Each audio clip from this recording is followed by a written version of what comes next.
Hello everyone. आज के इस क्लास में कमज़ोर वर्ग यानी वीकर सेक्शंस के बारे में बात करने वाले हैं। क्लास स्टार्ट हो इससे पहले आप सभी इस वीडियो को ज़्यादा से ज़्यादा लोगों के साथ शेयर ज़रूर कर दीजिए।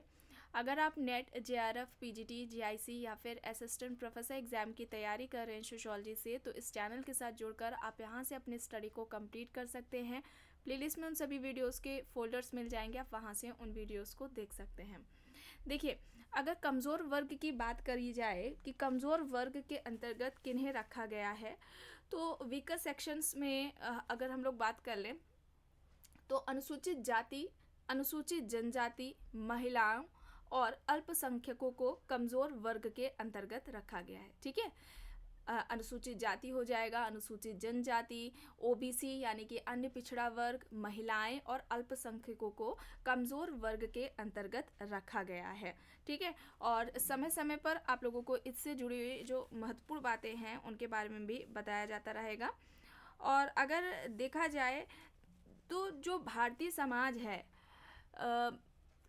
इस तरीके से भी पूछ लिया जाता है कि कमज़ोर वर्ग किन्हें कहा जाएगा।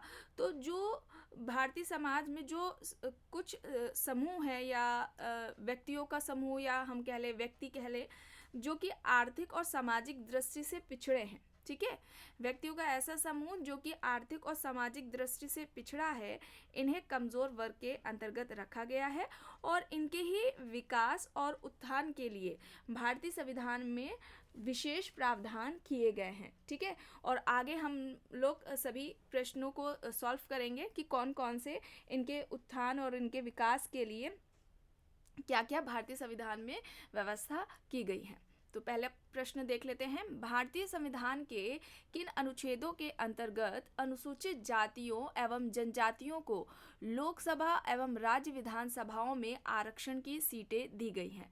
भारतीय संविधान में इनमें से जो ऑप्शंस हैं, इनमें से कौन सा ऑप्शन है जिसके तहत SC ST के लिए जो लोकसभा और जो राज्य की विधानसभाएं हैं उनमें आरक्षण की व्यवस्था की गई है। यहाँ पर अनुच्छेद दिए गए हैं, आप सभी देखकर बताइए कौन सा होगा यहाँ पर।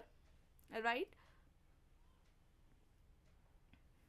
देखिए, अगर बात की जाए लोकसभा में इनके SC ST के लिए जो रिजर्वेशन की बात की गई है वो अनुच्छेद 330 में की गई है, और जबकि राज्य विधानसभाओं में इनके आरक्षण की व्यवस्था 332 में की गई है। तो यहाँ पर ऑप्शन सी राइट आंसर हो जाएगा। चलिए आगे देख लेते हैं। अब यहाँ पर प्रश्न पूछ रहा है, भारत में केंद्र में महिला तथा समाज कल्याण के लिए एक विशेष मंत्रालय का गठन किया गया था। अब वर्ष पूछा जा रहा है किस वर्ष में किया गया। 1983, 1986, 1976, 1991 ऑप्शंस हैं। यहाँ पर राइट आंसर क्या हो जाएगा? राइट आंसर हो जाएगा 1986, 1986। ऑप्शन बी यहाँ पर राइट आंसर हो जाएगा। नेक्स्ट है, भारत में पिछड़ा वर्ग आयोग का प्रथम सभापति कौन था? बीपी मंडल, BR अम्बेडकर, काका कालेलकर, MK गांधी। पिछड़ा वर्ग आयोग है, उनके पहले सभापति पूछे जा रहे हैं, कौन थे? तो यहाँ पर काका कालेलकर हो जाएंगे। ऑप्शन सी यहाँ पर राइट आंसर हो जाएगा। नेक्स्ट है, भारतीय संविधान के निम्न में से कौन से अनुच्छेद के तहत भारत में अल्पसंख्यकों के हितों की सुरक्षा की गारंटी दी गई है? अनुच्छेद 27-28, अनुच्छेद 29-30, अनुच्छेद 31-32, अनुच्छेद 33-34 दिए गए हैं ऑप्शंस। अल्पसंख्यकों के हितों की सुरक्षा की जो बात है वो किस भारतीय संविधान के अनुच्छेद में की गई है? तो अनुच्छेद 29-30 हो जाएगा। बी यहाँ पर राइट आंसर हो जाएगा। नेक्स्ट है, छात्रवृत्तियों, शिक्षण संस्थानों में स्थान आरक्षण द्वारा अनुसूचित जनजातियों के शैक्षिक उत्थान के लिए भारतीय संविधान के किस अनुच्छेद में प्रावधान किया गया है?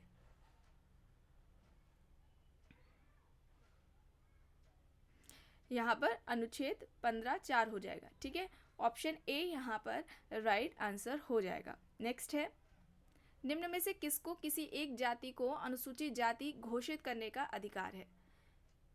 किसी भी जाति को अनुसूचित जाति का जो निर्धारण है या घोषणा है वो इनमें से कौन करता है, किसका अधिकार है? भारत के राष्ट्रपति, राज्य का राज्यपाल, मुख्यमंत्री या फिर प्रधानमंत्री? सही क्या होगा यहाँ पर? किसी भी जाति को अनुसूचित जाति घोषित करने का अधिकार किसका है इनमें से? भारत के राष्ट्रपति का। ऑप्शन ए यहाँ पर राइट आंसर हो जाएगा। नेक्स्ट है, भारतीय संविधान के तहत अनुसूचित जातियों के शैक्षिक तथा आर्थिक हितों के उन्नयन हेतु निम्न में से किसमें प्रावधान किया गया है? उद्देशिका में, निर्देशक तत्व में, 8वीं अनुसूची में, अनुच्छेद 18? सही क्या होगा?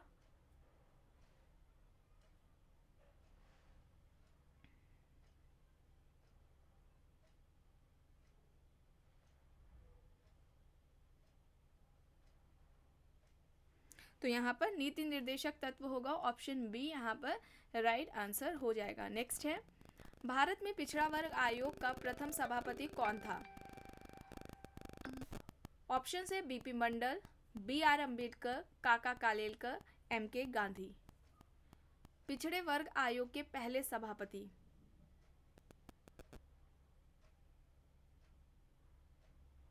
रिपीट हुआ है प्रश्न।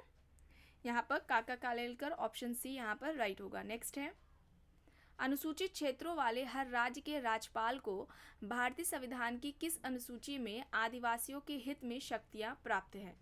5वीं अनुसूची, 8वीं अनुसूची, 4थी अनुसूची या फिर 3री अनुसूची?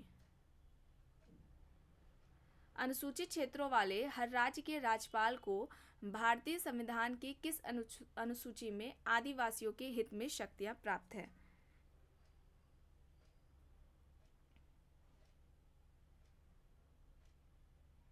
यहाँ पर सही क्या होगा?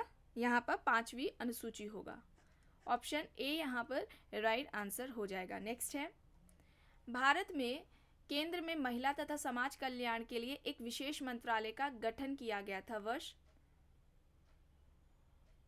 ऑप्शंस हैं 1983, 1986, 1976 या फिर 1991।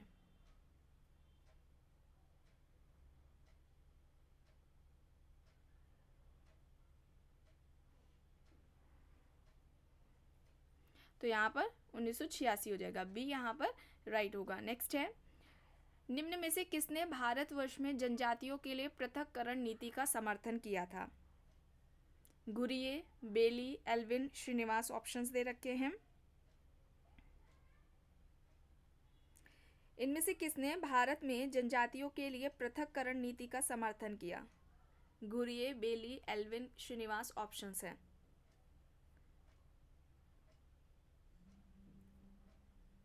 यहाँ पर राइट क्या होगा? Verrier Elwin. वेरियर एल्विन हो जाएगा। ऑप्शन सी यहाँ पर राइट आंसर होगा। आपको याद आना चाहिए, जब ट्राइबल सोसाइटी को कंप्लीट कराया जा रहा था, जनजाति समाज को, तो वहाँ पर ये सभी बताया गया था आप लोगों को। और जितने भी चैनल से नए लोग जुड़ रहे हैं, आप सभी किसी भी एग्जाम की तैयारी कर रहे हो सोशियोलॉजी से रिलेटेड, तो आप प्लेलिस्ट में फोल्डर चेक करके आप उन टॉपिक्स को कंप्लीट कर सकते हैं। ज़्यादातर टॉपिक्स कंप्लीट कराए जा चुके हैं एंड सभी एग्ज़ाम्स को ध्यान में रखते हुए ही यहाँ पर पढ़ाया गया है। ठीक है, तो अगर हम जनजातियों की बात करें तो उनकी जो समस्याएं थी, उन समस्याओं को दूर करने के लिए जो नीतियां लाई जा रही थी, तो उनमें जो वेरियर एल्विन ने नीति लाई थी, उनके द्वारा जो नीति की बात की गई थी वो नेशनल पार्क की भी बात की गई थी। यहाँ पर पृथक्करण नीति का समर्थन की बात हो रही है। और इसके अलावा नेशनल पार्क, राष्ट्रीय उद्यान, है ना, इस तरीके से भी पूछा जाता है ये अवधारणा किसकी है, तो वेरियर एल्विन की ही है। तो ऑप्शन सी यहाँ पर राइट होगा। नेक्स्ट है, निम्न में से कौन राज्य में अल्पसंख्यकों के हितों के संरक्षण के लिए विशेष अधिकारी को नियुक्त करने के लिए अधिकारिक है? जो अल्पसंख्यक है, राज्य में अल्पसंख्यकों के हितों के संरक्षण के लिए विशेष अधिकारी को नियुक्त करने के लिए अधिकारिक है। कौन विशेष अधिकारी को नियुक्त करने का अधिकार रखता है इनमें से? प्रधानमंत्री, संसद, राष्ट्रपति, केंद्रीय मंत्रिमंडल? यहाँ पर राइट आंसर क्या हो जाएगा? राइट आंसर हो जाएगा राष्ट्रपति। राष्ट्रपति यहाँ पर राइट आंसर होगा। ऑप्शन सी यहाँ पर राइट हो जाएगा। नेक्स्ट है, निम्न में से किसने भारत में जनजाति विकास के लिए सरकार को राष्ट्रीय उद्यान का सुझाव दिया? GS घुरियर, DN Majumdar, NK Bose, Verrier Elwin है। तो अभी आप लोगों को बताया गया जनजातीय विकास के लिए, जनजाति की समस्याओं को दूर करने के लिए जो पॉलिसीज लाई जा रही थी, उनके लिए जो नेशनल पार्क की बात की थी वो वेरियर एल्विन ने की थी। तो यहाँ पर डी राइट आंसर हो जाएगा। नेक्स्ट है, भारत के संविधान में कौन सा अनुच्छेद अनुसूचित जाति और अनुसूचित जनजाति के लिए राष्ट्रपति द्वारा एक विशेष अधिकारी की नियुक्ति करने का प्रावधान करता है?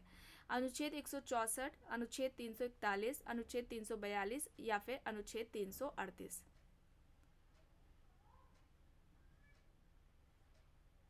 सही क्या होगा?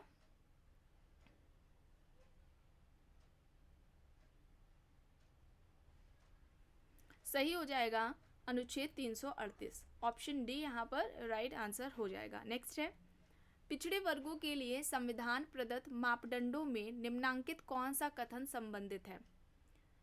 आर्थिक और शैक्षिक पिछड़ापन, सांस्कृतिक और आर्थिक पिछड़ापन, सामाजिक और शैक्षिक पिछड़ापन या फिर बौद्धिक और नैतिक पिछड़ापन?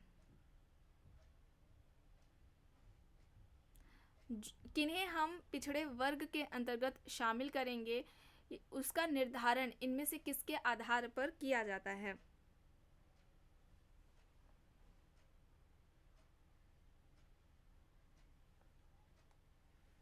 तो यहाँ पर क्या होगा?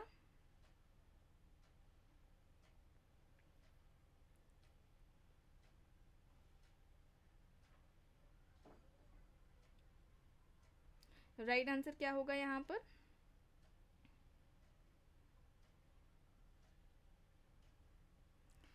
सामाजिक और आर्थिक होगा। ठीक है, सी यहाँ पर राइट होगा और यहाँ पर आर्थिक रख लीजिए, सामाजिक और आर्थिक। तो ऑप्शन सी यहाँ पर राइट आंसर हो जाएगा। नेक्स्ट है, जनजातीय उत्थान के लिए 5 मूल सिद्धांत, जिसे पंचशील भी कहा जाता है, सर्वप्रथम प्रस्तुत किया गया। Verrier Elwin, NK Bose, Jawaharlal Nehru, Jaipal Singh. यहाँ पर ऑप्शंस दे रखे हैं। पंचशील का सिद्धांत किसका है, इस तरीके से पूछा जाता है। पंच परंपरा नहीं है, पंच परंपरा SC दुबे का है। उन्होंने 5 तरह की परंपराओं की बात की थी, जिसमें उन्होंने किसकी आलोचना करके उन्होंने परंपराओं का सिद्धांत दे रखा था। रॉबर्ट रेडफील्ड ने 2 तरह की परंपराओं की बात की थी ना, लघु परंपरा और दीर्घ परंपरा। तो यहीं पर इन्होंने उसकी आलोचना करके कहा कि भारतीय समाज में ये कहना गलत होगा, सही नहीं होगा कि यहाँ पर सिर्फ 2 ही परंपराएं हैं, और उन्होंने 5 तरह की परंपराओं की बात की थी। लेकिन यहाँ पर प्रश्न है, जनजातीय उत्थान के लिए 5 मूल सिद्धांत या पंचशील सर्वप्रथम किसके द्वारा प्रस्तुत किया गया? तो यहाँ पर सही क्या हो जाएगा? जवाहरलाल नेहरू। जवाहरलाल नेहरू यहाँ पर सी राइट आंसर हो जाएगा। नेक्स्ट है, भारत के संविधान अनुच्छेद 35 में जिन राज्यों में जनजाति कल्याण मंत्री की नियुक्ति का उपबंध किया गया है वे हैं बिहार, मध्य प्रदेश, उड़ीसा, बिहार, मध्य प्रदेश और उत्तर प्रदेश, बिहार, मध्य प्रदेश और पश्चिम बंगाल, मध्य प्रदेश, उड़ीसा और महाराष्ट्र। यहाँ पर सही क्या होगा?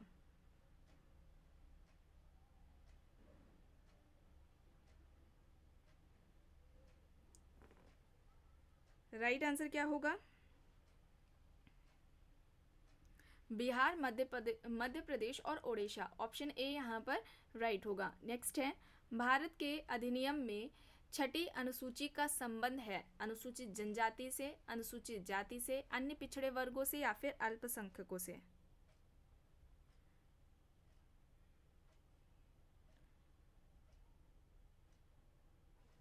जो 6ठी अनुसूची है वो किससे संबंधित है? अनुसूचित जनजाति से, ST से संबंधित है। ऑप्शन ए यहाँ पर राइट आंसर हो जाएगा। नेक्स्ट है, अनुसूचित जाति और जनजाति उत्पीड़न अधिनियम किस वर्ष पारित हुआ? 1950, 1955, 1961, 1989? बताइए, अनुसूचित जाति और जनजाति उत्पीड़न अधिनियम कब पारित हुआ?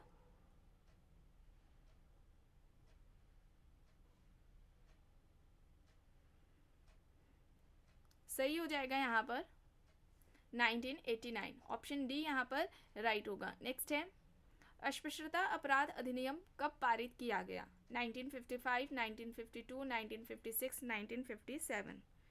अस्पृश्यता अपराध अधिनियम। और अस्पृश्यता का अंत, इससे संबंधित जो आर्टिकल है, अनुच्छेद है, वो कौन सा है? 17 नंबर का है। और यह अधिनियम कब पारित किया गया है? 1955 यानी 1955 में। ए यहाँ पर राइट हो जाएगा। नेक्स्ट है, निम्न संवैधानिक प्रावधानों के अनुच्छेदों में कौन सा अनुच्छेद अनुसूचित जातियों एवं जनजातियों से संबंधित नहीं है? अनुच्छेद 342, अनुच्छेद 244, अनुच्छेद 330 और 332, अनुच्छेद 343। इनमें से कौन सा अनुच्छेद अनुसूचित जाति और जनजाति से संबंधित नहीं है? प्रश्न ये पूछा जा रहा है। यहाँ पर क्या हो जाएंगे? ए बी सी सही हो जाएंगे, इससे संबंधित है। डी नहीं है, डी यहाँ पर राइट होगा। नेक्स्ट है, भारत में निम्न में से कौन सा 427 मान्यता प्राप्त समूह है? अनुसूचित जातियां, अनुसूचित जनजातियां, अन्य पिछड़े वर्ग या फिर उच्च जातियां?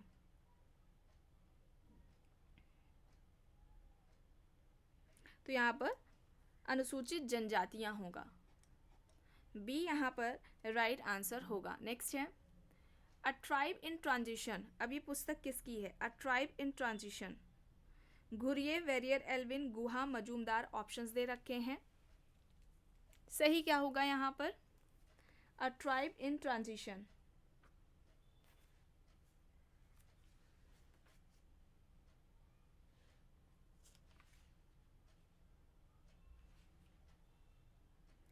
ये हो जाएगी मजूमदार की।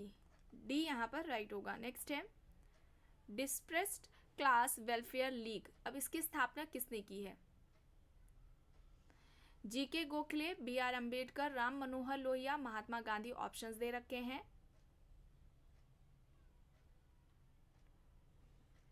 सही क्या होगा यहाँ पर? अम्बेडकर। अम्बेडकर जी होंगे, राइट ऑप्शन बी हो जाएगा। नेक्स्ट है, निम्न में से किसके साथ महिला सशक्तिकरण की अवधारणा संबंधित है? राजनीतिक सशक्तिकरण, आर्थिक सशक्तिकरण, सामाजिक सशक्तिकरण या फिर उपयुक्त सभी?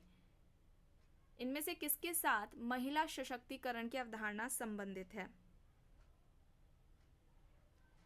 तो ये सभी हो जाएंगे, उपयुक्त सभी। ऑप्शन डी यहाँ पर राइट होगा। नेक्स्ट है, निम्न में से कौन अनटचेबिलिटी इन रूरल गुजरात के लेखक हैं? A M. Shah, I P. Desai, K M. Kapadia, G S. Ghurye options दे रखे हैं। Untouchability in rural Gujarat, A M. Shah, I P. Desai, K M. Kapadia, G S. Ghurye options हैं। राइट क्या होगा यहाँ पर? राइट हो जाएगा I P. Desai. I P. Desai option B यहाँ पर राइट हो जाएगा। नेक्स्ट है, घरेलू हिंसा से महिलाओं का संरक्षण अधिनियम किस वर्ष पारित हुआ? नेट के एग्जाम में काफ़ी बार पूछा गया है, तो यहाँ पर क्या हो जाएगा?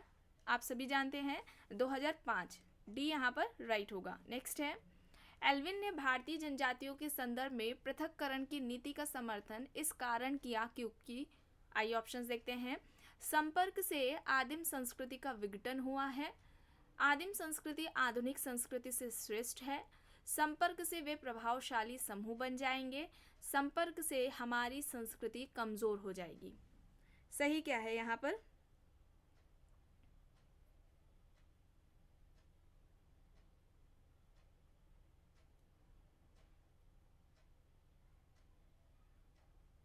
सही हो जाएगा, संपर्क से आदिम संस्कृति का विघटन हुआ है। ए यहाँ पर राइट होगा। नेक्स्ट है, भारतीय संविधान के किस धारा में अनुसूचित जातियों तथा अनुसूचित जनजातियों के लिए जनता का निर्बल वर्ग शब्द का प्रयोग किया गया है? धारा 44, धारा 48, धारा 46 या फिर धारा 38? इनमें से किस धारा में, भारतीय संविधान की किस धारा में अनुसूचित जातियों तथा जनजातियों के लिए जनता निर्बल शब्द का प्रयोग किया गया है? तो धारा 46 हो जाएगी। ऑप्शन सी यहाँ पर राइट होगा। एंड लास्ट क्वेश्चन है, विमेन डिसेबिलिटी एंड आइडेंटिटी। अब इस पुस्तक के लेखक कौन है? प्रोमिला कपूर, फ्रेजर फ्रायड, आशा हंस एंड एनी पेत्रे। राइट क्या होगा यहाँ पर?